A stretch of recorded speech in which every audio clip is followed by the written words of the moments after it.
بسم اللہ الرحمن الرحیم۔ السلام علیکم دوستو، دنیا بھر کے تمام مذاہب کے پاس اپنے مقدس مقامات اور آثار ہیں جو ان کے مذہب میں سب سے زیادہ اہمیت کے حامل ہیں۔ اسلام میں آثار اور مقدس مقامات بھی ہیں جو مسلمانوں کے لیے مذہبی اہمیت کے حامل ہیں۔ خانہ کعبہ کے مشرقی کونے میں نصب کالا پتھر ایک اسلامی آثار ہے جو دنیا بھر کے مسلمانوں کے لیے بہت زیادہ اہمیت رکھتا ہے۔ لیکن ناظرین، کیا ایسا ممکن ہے کہ وہ مقدس پتھر جس کے گرد ہر وقت مسلمان طواف کرتے ہوں اور ہر وقت لاکھوں کی تعداد میں لوگ ایک دوسرے سے آگے بڑھ کر جس مقدس پتھر کو بوسہ دے رہے ہوں، وہ مقدس پتھر بھی تاریخ میں 6 مرتبہ چوری ہوا ہو، یا اس کو چوری کرنے کی کوشش کی گئی ہو، یا اس کو توڑنے کی کوشش کی گئی ہو؟ جی ہاں ناظرین، تاریخ میں 6 ایسے واقعات ملتے ہیں کہ کائنات میں عظیم تر اور جنت سے لایا گیا پتھر جسے حجر اسود کہا جاتا ہے، اس کو چوری کرنے اور توڑنے کی کئی بار کوشش کی گئی۔ اور آپ کو یہ جان کر بھی حیرت ہوگی کہ ایک وقت ایسا بھی آیا کہ خانہ کعبہ کئی سالوں تک حجر اسود سے محروم رہا۔ دوستو، آج کی ویڈیو میں ہم آپ کو تاریخ کے ان واقعات کے بارے میں بتائیں گے کہ جب حجر اسود چوری ہوا یا اس کو توڑنے کی کوشش ہوتی رہی۔ مگر ویڈیو میں آگے بڑھنے سے پہلے آپ سے گزارش ہے کہ اس ویڈیو کو سکپ کیے بغیر آخر تک ضرور دیکھیے گا۔ ناظرین، حجر اسود عربی زبان کے 2 الفاظ کا مجموعہ ہے۔ حجر عربی میں پتھر کو کہتے ہیں اور اسود سیاہ اور کالے رنگ کے لیے بولا جاتا ہے۔ حجر اسود وہ پتھر ہے جو خانہ کعبہ کی جنوب مشرقی دیوار میں نصب ہے، لیکن اس کے بارے ایک یہ روایت بھی مشہور ہے کہ جب حجر اسود جنت سے لایا گیا تو یہ سیاہ نہیں، سفید رنگ کا تھا۔ ابراہیم علیہ السلام کی امت اور بعد میں آنے والی ہزاروں امتوں نے حجر اسود کو چوم کر اپنے گناہوں سے نجات حاصل کی۔ حجر اسود انسان کے گناہوں کو چوس لیتا ہے۔ حجر اسود جنت کے یاقوتوں میں سے ایک ہے جسے سیدنا آدم علیہ السلام اپنے ساتھ جنت سے لائے تھے اور تعمیر بیت اللہ کے وقت ایک گوشہ میں نصب فرمایا تھا۔ دوستو، یاد رہے کہ طوفان نوح علیہ السلام میں آدم علیہ السلام کا تعمیر کردہ بیت اللہ آسمانوں پر اٹھائے جاتے وقت اس متبرک پتھر کو شکم جبل ابی قبیس میں امانت کے طور پر رکھ دیا گیا تھا۔ پھر تعمیر ابراہیمی کے وقت جبریل امین علیہ السلام نے اللہ تبارک و تعالیٰ کے حکم سے سیدنا ابراہیم خلیل اللہ علیہ السلام کی خدمت عالیہ میں پیش کر دیا۔ اس طرح اسے پھر اسی جگہ کی زینت بنایا گیا جہاں پہلے سیدنا آدم علیہ السلام نے نصب فرمایا تھا۔ دوستو، روایات کے مطابق ہزاروں سالوں میں اربوں انسانوں نے اس پتھر کا بوسہ لیا ہے اور انسان کے گناہ چوس چوس کر یہ پتھر سفید سے سیاہ ہو گیا ہے۔ اس وقت یہ 3 بڑے اور مختلف شکلوں کے کئی چھوٹے چھوٹے ٹکڑوں پر مشتمل ہے۔ جو مسلمان حج یا عمرہ کرنے جاتے ہیں ان کے لیے لازم ہے کہ طواف کرتے ہوئے ہر بار حجر اسود کو بوسہ دیں۔ اگر ہجوم زیادہ ہے یعنی رش ہے تو ہاتھ کے اشارے سے استلام بھی کیا جا سکتا ہے۔ محترم دوستو، طواف کی ابتدا حجر اسود کے استلام سے ہوتی ہے۔ یہ جنت کا پتھر ہے جس میں اللہ تبارک و تعالیٰ نے مسلمانوں کے گناہ جذب کرنے کی عجیب تاثیر رکھی ہے۔ چنانچہ نبی اکرم صلی اللہ علیہ وسلم نے ارشاد فرمایا، جس وقت حجر اسود جنت سے اترا تو وہ دودھ سے زیادہ سفید تھا، پھر آدمیوں کے گناہوں نے اسے سیاہ کر دیا۔ اور ترمذی شریف کی ایک روایت ہے کہ حجر اسود اور مقام ابراہیم جنت کے یاقوتوں میں سے 2 یاقوت ہیں۔ اگر اللہ تعالیٰ ان کی روشنی کو ختم نہ فرما دے تو یہ پوری زمین و آسمان کو روشن کر دیتے۔ دوستو، حضرت عبداللہ ابن عباس سے روایت ہے کہ رسول اکرم صلی اللہ علیہ وسلم نے فرمایا کہ حجر اسود کو قیامت کے دن اس حال میں لایا جائے گا کہ اس کی 2 آنکھیں ہوں گی جن سے وہ دیکھ سکے گا اور زبان ہوگی جس سے بول سکے گا، اور یہ لوگوں کے حق میں گواہی دے گا جنہوں نے اس کو بوسہ دیا ہوگا۔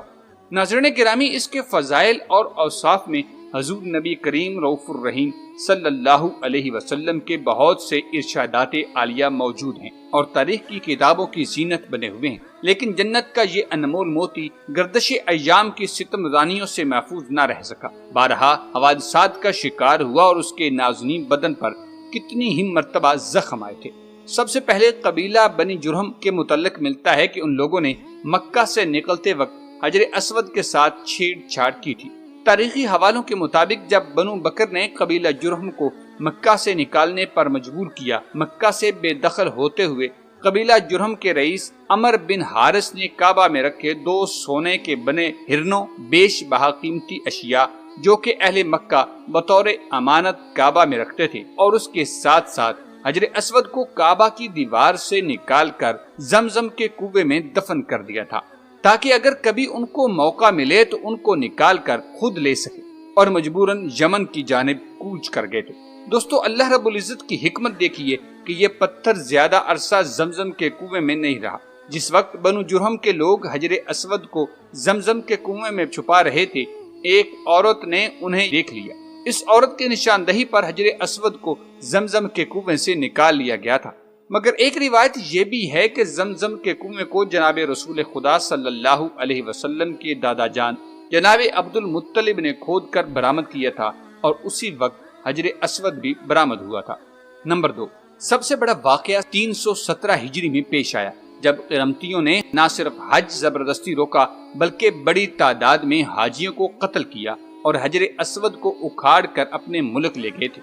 اس واقعے کی تفصیل سلطنت عثمانیہ کے تاریخ دان قطب الدین نے بیان کی ہے۔ دوستو، کرامتی ایک فرقہ تھا جس کے عقائد مرکزی اسلام کے دائرے سے بہت دور ہو چکے تھے۔ اس فرقے سے تعلق رکھنے والے ایک جنگی سردار ابو طاہر جنابی نے بحرین کے شہر قطیف میں ایک عمارت بنوائی اور اس کا نام دارالحجرہ رکھا تھا۔ اس کا مقصد یہ تھا کہ لوگ مکہ جا کر خانہ کعبہ کا حج ترک کر دیں اور اس کی بجائے اس کے دارالحجرہ میں آ کر حج کیا کریں۔ اس مقصد کے لیے اس نے اپنی فوج کے ساتھ مکہ کا رخ کیا اور حج کے پہلے روز اپنے مسلح سپاہیوں سمیت گھوڑے پر سوار ہو کر حرم میں داخل ہو گیا اور سپاہیوں کو حکم دیا کہ وہ طواف کرتے ہوئے حاجیوں کو تلوار کے گھاٹ اتارتے جائیں۔ دوستو، اس کی فوج نے حاجیوں کی لاشوں سے آب زمزم کا کنواں بھر ڈالا۔ تاریخ کی کتابوں میں ملتا ہے کہ اس قتل عام میں 30,000 کے قریب حاجی مارے گئے۔ قطب الدین نے لکھا ہے کہ ابو طاہر اس وقت نشے میں تھا اور اس نے اسی حالت میں کعبے کا دروازہ اکھاڑ ڈالا اور چیخا، بخدا یہ میں ہوں، خدا پیدا کرتا ہے اور میں مارتا ہوں۔ ابو طاہر نے حاجیوں کا مال اسباب لوٹ لیا اور ان کی عورتوں بچوں کو اپنے سپاہیوں میں تقسیم کر ڈالا۔ اب اسے مقام ابراہیم کی تلاش تھی، لیکن کعبہ کے متولیوں نے اسے اس افراتفری کے دوران چھپا دیا تھا، اس لیے وہ اسے نہ مل سکا۔ پھر اس نے حجر اسود کو اکھاڑنے کا حکم دیا۔ اس وقت ایک شخص نے آ کر اپنے ہاتھ کی ایک بھاری چیز سے اس پر ضرب لگائی اور کہا، کہاں ہے وہ طیرن ابابیل اور کہاں ہے وہ حجارۃ من سجیل؟ یعنی کہنے لگا کہ وہ ابابیل کے جھنڈ جن کی چونچوں میں کنکر تھے، جو کعبہ معظمہ کی حرمت کے لیے ابرہا کو تباہ کرنے کے لیے بھیجے گئے تھے۔ دوستو، یاد رہے کہ ابو طاہر حجر اسود کو اونٹ پر لدوا کر اپنے شہر کی طرف چل پڑا۔ ابن کثیر لکھتے ہیں کہ جب قرمطی اس حجر اسود کو لے کر اپنے شہر کو روانہ ہوا تو اس وقت امیر مکہ اور اس کے اہل بیت سب اس کے پیچھے پیچھے روانہ ہوئے اور اس سے درخواست کرتے رہے، سفارشیں پہنچائیں کہ وہ حجر اسود واپس کر دے تاکہ اپنی جگہ پر حجر اسود کو رکھ دیا جا سکے، اور اس کے عوض اپنی ساری جائیداد دینے کی بھی پیشکش کر ڈالی، مگر اس نے کسی کی ایک نہ سنی، الٹا سب کو ہلا کر ڈالا۔ اس وقت کے عباسی خلیفہ المقتدر نے بھی کرامتیوں کو حجر اسود واپس کرنے کے لیے 50,000 درہم کی پیشکش کی تھی، مگر انہوں نے اسے بھی مسترد کر دیا۔ دوستو، یاد رہے کہ ابو طاہر حجر اسود کو اپنے ساتھ بحرین لے گیا اور اسے اپنی تعمیر کردہ عمارت میں رکھوا دیا تھا۔ حجر اسود 22 سال تک اس کی تحویل میں رہا، تاہم ابو طاہر کو یہ امید کہ اب لوگ اس کے شہر آ کر حج کیا کریں گے، یہ پوری نہ ہوئی۔ لوگ اب بھی خانہ کعبہ جاتے رہے اور حجر اسود کی جگہ خالی جگہ کو چومتے رہے اور استلام کرتے رہے۔ ناظرین گرامی، حجر اسود کی غیر موجودی کے 22 برسوں کے دوران حج بڑی حد تک معطل رہا، کیونکہ قرامتی حاجیوں کے قافلوں کو لوٹ لیا کرتے۔ مشہور و معروف مورخ ابن خلدون کہتے ہیں کہ قرامتیوں نے خانہ کعبہ کا دروازہ تک توڑ ڈالا۔ ایک شخص میزاب رحمت اتارنے کے لیے خانہ کعبہ پر چڑھا اور گر کر مر گیا۔ مقتولین کچھ تو چاہے زمزم میں پھینک دیے گئے تھے، باقی ماندگان کو مسجد حرام میں جو جہاں ملتا گیا اس کو مار ڈالا اور اسی مقام پر بغیر غسل اور بغیر جنازہ و کفن کے دفنا دیا گیا۔ غلاف کعبہ کو پھاڑا، اپنے ہمراہیوں میں تقسیم کر ڈالا اور اہل مکہ کے مکانات کو بڑی بے دردی سے لوٹ لیا۔ علامہ سیوطی رحمۃ اللہ تعالی علیہ اس سارے واقعہ کو کچھ اس طرح نقل کرتے ہیں کہ کرامتیوں سے بار بار جب واپسی کا مطالبہ زور پکڑا تو انہوں نے یہ عذر پیش کیا کہ وہ پتھر تو دوسرے پتھروں میں مل گیا ہے، ان میں سے اسے الگ کرنا ہمارے بس کا روگ نہیں، اگر تم ہمارے پاس اس کی کوئی علامت لے آؤ یا تلاش کر لو تو اس پتھر کو لے جا سکتے ہو۔ دوستو یاد رہے کہ اس وقت شیخ محدث عبداللہ بحرین پہنچے۔ بحرین کے حاکم نے ایک تقریب کا اہتمام کیا جس میں حجر اسود کو ان کی حوالہ کیا گیا، تو ان کے لیے ایک پتھر خوشبودار خوبصورت غلاف میں سے نکالا گیا کہ یہ حجر اسود ہے۔ محدث عبداللہ رحمۃ اللہ تعالی علیہ نے فرمایا کہ نہیں، بلکہ حجر اسود میں 2 نشانیاں ہیں، اگر یہ پتھر اس معیار پر پورا اترے تو یہ حجر اسود ہوگا اور ہم اسے لے جائیں گے۔ پہلی نشانی یہ کہ پانی میں ڈوبتا نہیں، دوسری یہ کہ آگ سے حجر اسود گرم نہیں ہوتا۔ اب اس پتھر کو جب پانی میں ڈالا گیا تو وہ ڈوب گیا، پھر آگ میں اسے ڈالا گیا تو وہ پتھر انتہائی سخت گرم ہو گیا۔ شیخ محدث عبداللہ رحمۃ اللہ تعالی علیہ فرماتے ہیں کہ ہم اصل حجر اسود کو لیں گے، پھر اصل حجر اسود لایا گیا اور آگ میں ڈالا گیا تو ٹھنڈا نکلا، پھر پانی میں ڈالا گیا، وہ پھول کی طرح پانی کے اوپر تیرنے لگا۔ تو جناب عبداللہ فرماتے ہیں کہ یہی ہمارا حجر اسود ہے اور یہی خانہ کعبہ کی زینت ہے، اور یہ وہی پتھر ہے جس کے بارے میں اللہ کے حبیب صلی اللہ علیہ وسلم نے فرمایا تھا کہ یہ جنتی پتھر ہے۔ اس موقع پر مکہ کے حکمران جعفر محمد بن عبدالعزیز بھی موجود تھے، جنہوں نے دیکھا کہ حجر اسود کو چاندی کی تاروں سے باندھا ہوا ہے، کیونکہ اس دوران اس میں 5 دراڑیں پڑ چکی تھی۔ دوستو اس وقت حاکم بحرین نے تعجب کیا اور کہا، یہ باتیں آپ کو کہاں سے ملی؟ تو محدث عبداللہ رحمۃ اللہ تعالی علیہ نے فرمایا، یہ باتیں ہمیں جناب رسول اللہ صلی اللہ علیہ وآلہ وسلم سے ملی ہیں کہ حجر اسود پانی میں ڈوبے گا بھی نہیں اور آگ سے گرم بھی نہیں ہوگا۔ تب حاکم نے کہا کہ یہ دین روایات سے بہت زیادہ مضبوط ہے۔ حجر اسود مسلمانوں کو تو مل گیا تو اسے ایک کمزور اونٹنی کے اوپر لادا گیا، جس نے تیز رفتاری کے ساتھ اسے خانہ کعبہ پہنچا دیا۔ اس اونٹنی میں زبردست قوت اور طاقت آ چکی تھی، اس لیے کہ حجر اسود اپنے مرکز بیت اللہ کی طرف رواں دواں تھا۔ دوستو جب اسے خانہ کعبہ سے نکالا گیا تھا اور بحرین لے جا رہے تھے، اور جس اونٹ پر لادا جاتا وہ اونٹ مر جاتا، حتیٰ کہ بحرین پہنچنے تک 40 اونٹ اس کے نیچے دب کر مر گئے تھے۔ 22 سال کے عرصہ کے بعد حجر اسود کو واپس خانہ کعبہ میں نصب کر دیا گیا۔ دوستو ابو طاہر تو ایک اذیت ناک موت کا شکار ہوا اور مر گیا، مگر اس کا فرقہ زندہ رہا۔ کرامتیوں کی آخری حکومت ملتان میں بنی، جہاں یہ بے حد طاقتور بن چکے تھے۔ ملتان میں رقص و سرود کی محفلیں ہوا کرتی، شراب و شباب کے دور چلا کرتے تھے۔ ملتان کی گلیاں برہنگی کی تصویر بنی رہی تھی، کیونکہ کرامتیوں کے عقائد میں جزا سزا کا کوئی تصور نہیں تھا۔ سلطان محمود غزنوی نے ملتان پر حملہ کیا اور خود ایک سپاہی کی طرح بے جگری سے لڑا۔ مورخین کہتے ہیں کہ سلطان نے اپنی تلوار سے اتنے کرامتی قتل کیے کہ اس کے ہاتھ کرامتیوں کے خون کی وجہ سے تلوار کے دستے پر جم گئے تھے، جسے گرم پانی میں رکھ کر علیحدہ کیا گیا۔ ملتان کی گلیوں کو کرامتیوں کے خون سے نہلا دیا گیا اور ان کا ملتان میں بالکل صفایا کر دیا گیا تھا۔ نمبر 3، دوستو یاد رہے کہ جب حضور سرور کائنات صلی اللہ علیہ وسلم نے ظہور فرمایا اور اس وقت با اختلاف روایات آپ کی عمر مبارک 35 برس تھی، تعمیر کعبہ کی پھر ضرورت ہوئی، جس کا سبب یہ تھا کہ ایک عورت کعبہ کے غلاف کو عود کا دھواں دے رہی تھی۔ عود سوز سے چنگاری اڑ کر غلاف ایک کعبہ کو لگ گئی۔ اس وقت اوپر تلے بہت سے غلاف چڑھے ہوئے تھے۔ کعبہ کی اکثر لکڑیاں بھی جل گئیں، دیواریں جل کر شق ہو گئیں اور حجر اسود بھی جل چکا تھا۔ اس کے کچھ دن بعد سیلاب آیا اور پہاڑی نالے، جن کو سیل عوارم کہتے ہیں، چڑھ گئے اور ایک نالا بڑے زور سے بیت اللہ شریف میں داخل ہوا، جس سے کعبہ کی دیواریں گرنے کے قریب ہو چکی تھی۔ اس لیے قریش مجبور ہوئے کہ اس کا مرتبہ اور مقام برقرار رکھنے کے لیے اسے از سر نو تعمیر کریں۔ سہولت کی خاطر انہوں نے تعمیر کا کام تمام خاندانوں میں تقسیم کیا اور تعمیراتی کام کا آغاز ہو گیا۔ یاد رہے کہ سب لوگ پتھر ڈھوتے تھے اور رسول خدا صلی اللہ علیہ وسلم بھی اس تعمیر کے لیے پتھر اٹھانے میں شریک تھے۔ جب دیواریں حجر اسود نصب کرنے کے مقام تک پہنچی تو قبائل میں سخت جھگڑا پیدا ہوا، جو 4-5 روز تک جاری رہا۔ ہر قبیلہ یہ چاہتا تھا کہ یہ اعزاز اس کو حاصل ہو۔ نوبت یہاں تک پہنچی کہ تلواریں کھنچ گئی۔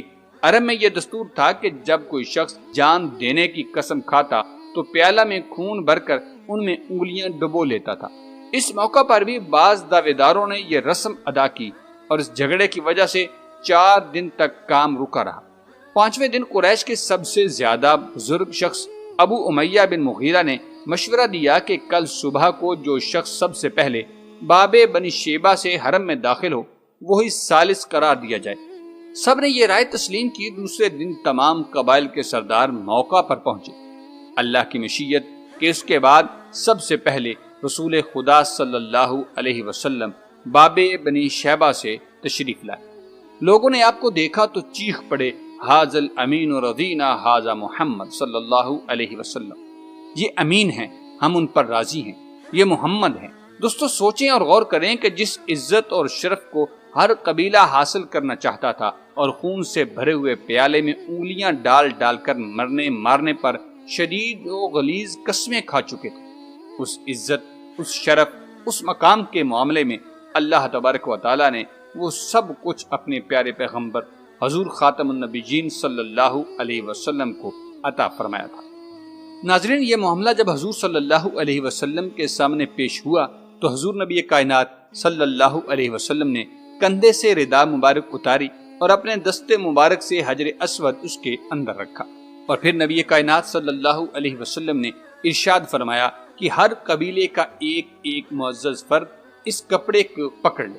چنانچہ تمام قبائل کے سرداروں نے آ کر اس کپڑے کو پکڑا جس میں حجر اسود کو رکھا گیا تھا۔ دوستو جب حجر اسود والا کپڑا سب نے پکڑ لیا تو رسول خدا صلی اللہ علیہ وسلم نے ارشاد فرمایا کہ اس کو اٹھائیے۔ تمام احباب نے اس کپڑے کو جب اٹھایا اور عین اس مقام پر پہنچا جہاں حجر اسود کو نصب کیا جانا تھا تو رسول خدا صلی اللہ علیہ وسلم نے اپنے ید اللہ والے گورے گورے ہاتھوں سے حجر اسود کو اٹھا کر اس جگہ پر نصب فرما دیا۔ نمبر 4، سن 363 ہجری میں ایک رومی شخص نے اپنے کلہاڑے سے حجر اسود پر کاری ضرب لگائی جس سے اس پر چٹکنے کا ایک واضح نشان پڑ گیا تھا۔ اس نے دوسری شدید ضرب لگانے کے لیے جیسے ہی اپنے کلہاڑے کو اٹھایا، اللہ رب العزت کی مدد آن پہنچی اور قریبی موجود ایک یمنی شخص جو اس کی یہ کاروائی دیکھ رہا تھا فوراً اسے قتل کر ڈالا۔ نمبر 5، سن 413 ہجری میں فاطمیر نے اپنے 6 پیروکاروں کو مکہ بھیجا جس میں اسے ایک الحاکم العبیدی تھا جو ایک مضبوط جسم کا مالک، سنہرے بالوں والا، طویل قد و قامت کا انسان تھا۔ وہ اپنے ساتھ ایک تلوار اور ایک لوہے کی سلاخ لایا تھا۔ اپنے ساتھیوں کے اکسانے پر اس نے دیوانگی کے عالم میں انتہائی قوت کے ساتھ 3 ضربیں حجر اسود پر لگا ڈالی جس سے حجر اسود کی کرچیاں اڑ گئیں اور وہ ہذیانی کیفیت میں اول فول بکنے لگا کہ معاذ اللہ جب تک وہ اسے پورا نہ اکھاڑ پھینکے گا سکون سے نہیں بیٹھے گا۔ اس موقع پر ایک مرتبہ پھر اللہ رب العزت کی مدد پہنچی۔ گھڑ سواروں کے ایک دستے نے ان سب افراد کو گھیر لیا اور سب کو پکڑ کر قتل کر ڈالا اور بعد میں ان کی لاشوں کو بھی جلا دیا گیا تھا۔ دوستو 5واں وہ واقعہ تھا جس میں حجر اسود کو نقصان پہنچانے کی کوشش کی گئی کہ سن 990 ہجری میں جب ایک غیر عرب باشندہ اپنے ہتھیار کے ساتھ مطاف میں آیا اور اس نے حجر اسود کو ایک ضرب لگائی۔ اس وقت ایک شہزادہ نصیر مطاف میں موجود تھا جس نے اسے فوری طور پر موت کے گھاٹ اتار دیا۔ نمبر 6، دوستو یاد رہے کہ 1351 ہجری کے محرم کے مہینے میں ایک افغانی باشندہ مطاف میں آیا اور اس نے حجر اسود کا ایک ٹکڑا توڑ کر باہر نکال لیا اور کعبہ کی سیڑھیوں کو بھی نقصان پہنچایا۔ کعبہ کے گرد کھڑے محافظوں نے اسے پکڑ لیا اور اسے مناسب کارروائی کے بعد موت کی سزا دی گئی تھی۔ اس کے بعد 28 ربیع الاول سن 1351 ہجری کو شاہ عبد العزیز نے حجر اسود کو دوبارہ خانہ کعبہ کی دیوار میں نصب کر دیا تھا۔ ناظرین محترم، حجر اسود اس وقت مکمل پتھر کی صورت میں نہیں جیسا کہ یہ جنت سے لایا گیا تھا، بلکہ حادثات کی وجہ سے اس متبرک اور مقدس پتھر کو، جس کو بوسہ دینے کے لیے اہل ایمان کے دل ہر وقت بے چین رہتے ہیں، 8 ٹکڑوں میں تبدیل کر دیا گیا ہے۔ دوستو یاد رہے کہ جب اموی خلافت کا تخت امیر معاویہ رضی اللہ تعالی عنہ کے بعد ان کے بیٹے یزید کو ملا تو اس بدبخت نے امام علی مقام اور آپ کے رفقا میں سے عبداللہ بن زبیر سے بھی بیعت لینا چاہی، مگر چونکہ عبداللہ بن زبیر نے بیعت کرنے سے انکار کر دیا تو اس نے سن 64 ہجری میں حسین بن نمیر کی قیادت میں حجاز میں عبداللہ بن زبیر کا تختہ الٹنے کے لیے بڑی شامی فوج کو بھیجا تھا۔ تاکہ عبداللہ بن زبیر رضی اللہ تعالی عنہ کا تختہ پلٹ کر پورے حجاز کو خلافت عموی کے تحت شامل کرے، مگر عبداللہ بن زبیر رضی اللہ تعالی عنہ اور آپ کے ساتھیوں نے ڈٹ کر مقابلہ کیا اور ان کو شکست سے دوچار کیا اور حرم پاک میں کسی کو بھی داخل نہ ہونے دیا۔ بالآخر یزید کی فوج نے مکہ کا محاصرہ کیا اور یہ محاصرہ کئی دنوں تک جاری رہا۔ محاصرہ کے دوران حسین بن نمیر نے جبل ابی قبیس پر چڑھ کر منجنیق اور توپ کے ذریعے پتھروں میں آگ لگا کر کعبہ معظمہ پر حملہ آور ہوا، جس کی وجہ سے خانہ کعبہ پر کافی اثر پڑا تھا۔ دوستو، حضرت عبداللہ ابن زبیر خانہ کعبہ میں پناہ گزین ہوئے تو فوج نے کعبہ پر منجنیقوں سے پتھر برسائے، جس سے حجر اسود کے 3 ٹکڑے ہو گئے تھے اور خانہ کعبہ کی دیواریں بالکل کمزور ہو چکی تھی۔ محاصرہ کے 17 دن کے بعد یزید بن معاویہ کا انتقال ہو جاتا ہے تو اس کی فوج حصار مکہ کو ختم کر کے شام کی طرف لوٹ جاتی ہے۔ اس کے بعد حضرت عبداللہ بن زبیر رضی اللہ تعالی عنہما نے خانہ کعبہ کو از سر نو تعمیر کیا اور بالکل اسی طرح تعمیر کیا جس طرح حضرت ابراہیم علیہ السلام نے تعمیر فرمایا تھا۔ حضرت عبداللہ بن زبیر رضی اللہ تعالی عنہ نے تعمیر کعبہ کے وقت اس کی اونچائی کو 27 گز یعنی 13.5 میٹر بڑھایا تھا۔ قریش نے مال وافر نہ ہونے کی وجہ سے جس جگہ کو خانہ کعبہ سے الگ کیا تھا، حضرت عبداللہ بن زبیر نے اس جگہ کو دوبارہ خانہ کعبہ میں ملا دیا تھا۔ محترم ناظرین، سب سے پہلے عبداللہ بن زبیر نے حجر اسود پر چاندی چڑھائی تھی۔ سال 1268 عیسوی میں سلطان عبدالحمید نے حجر اسود کو سونے میں مڑوایا۔ 128 عیسوی میں سلطان عبدالعزیز نے اسے چاندی میں مڑوایا تھا۔ محترم دوستو، دشمنوں اور بیرونی حملوں کے علاوہ قدرتی آفات سے بھی حجر اسود کو خاصا نقصان ہوا، لہذا سن 1049 ہجری میں مکہ میں موسلا دھار بارش ہوئی، جس سے زبردست سیلاب آیا اور سیلاب کا پانی کعبہ کے اندر داخل ہو گیا۔ پانی کی سخت لہروں سے کعبہ کی 2 دیواریں گر چکی تھی اور حجر اسود نے بھی اپنی جگہ چھوڑ دی تھی۔ یزیدی اور کرامتیوں کے حملوں سے حجر اسود پہلے ہی کمزور ہو چکا تھا، لہذا اس سیلاب کی دھاروں کی وجہ سے حجر اسود ٹکڑوں میں بکھر گیا۔ یہ وہ دور تھا جب اسلامی دنیا کی خلافت ترک عثمانیوں کے ہاتھوں میں تھی، لہذا جب اس تباہی کی خبر عثمانی سلطان مراد خان کو پہنچی تو انہوں نے فوراً مکہ کی طرف امداد روانہ کری اور کعبہ کی دوبارہ مرمت کروائی گئی۔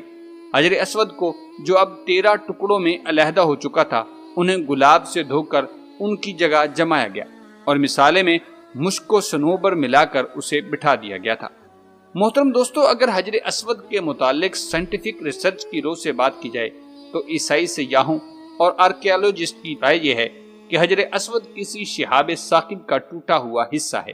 دراصل شہاب ثاقب خلا میں سفر کرنے والا پتھر کا وہ ضخیم ٹکڑا ہوتا ہے جو کبھی کبھار ہماری زمین کی طرف آ جاتا ہے۔ اس کی تیز رفتاری کی وجہ سے زمین پر گرنے سے قبل ہی اس میں آگ لگ جاتی ہے، اس لیے دیکھنے والوں کو ایسا محسوس ہوتا ہے کہ آسمان پر کوئی تارا ٹوٹ رہا ہے۔